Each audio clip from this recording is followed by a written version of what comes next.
Welcome back everyone. You may be in a situation where for some reason your PlayStation 5 controller is just not charging. Now this can happen for a couple of different reasons, but the very first thing I would recommend you to look at is to specifically look at your specific PlayStation 5 controller and look at the top of your controller where you're plugged into your specific charger, and you want to look at that charger. There are many times where, especially in this day and age, your PlayStation 5 controller is fairly new, so if you have an issue with it, you can always return it. But most of the time when there's an issue like this, people just kind of plug in their charger and they just kind of let it go and they don't inspect the charger itself. So you want to look at the charger and make sure, it's plugged in thoroughly to your PlayStation 5 controller, but also you want to make sure it's plugged into the power source. You want to double and triple check that power source and make sure it's plugged in and it's fully functional. If you have a device like an Android phone or a MacBook that supports USB-C, I would recommend trying to see if you can charge up any other device, including your phones or whatever, and seeing if you're able to get a charge. Most of the time it's going to work, so if you plug in a phone, if it works, then you can probably verify that this specific thing isn't the issue.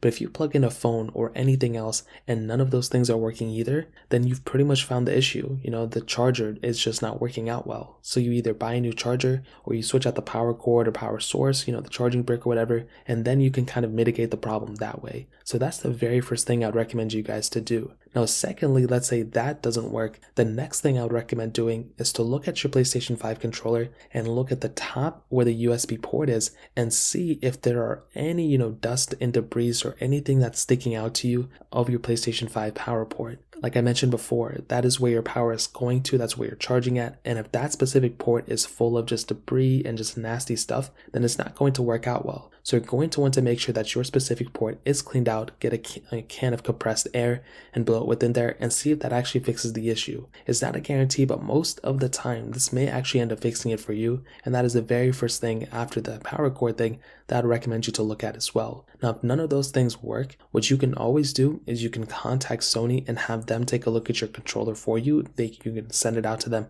and you can pretty much have them, look at it as well. But ultimately, something that's always kind of fixed it for me, to be honest, is just kind of plugging in my controller and just letting it sit there overnight. Sometimes, I don't know why it is, but if a controller is completely dead, sometimes the lights won't even come on or anything, and you're just going to have to let it just sit there for a while. And that's kind of what I've done a couple of times. And whether it's a phone or it's a controller or whatever it is, leaving it just charged in overnight may actually end up fixing the issue. So that's another really important thing you can do. And hopefully at this point your PlayStation 5 controller is fixed. If not, you can always contact Sony like I mentioned. So that's pretty much it. If you guys have any other questions or anything, let me know in the comment section below. Hit the like button, that would mean so much, but definitely hit that subscribe button. More importantly than everything else, I love every single one of you guys. Hopefully I'll catch you guys in the next video.